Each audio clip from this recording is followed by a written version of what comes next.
Ang inaasahan ng Diyos sa atin, tayo ay magbunga. Let us not take this lightly.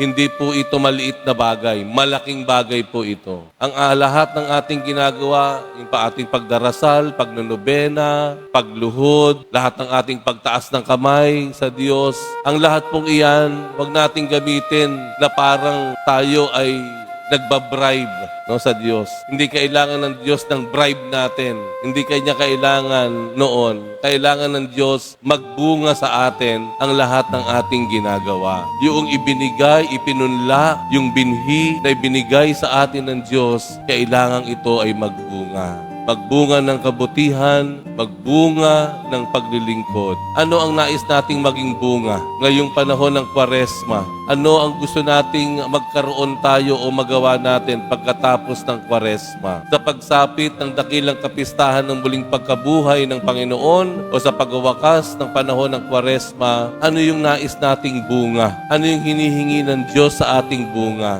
Ano yung inaasahan ng Diyos sa ating bunga ng kabutihan at pagmimisyon?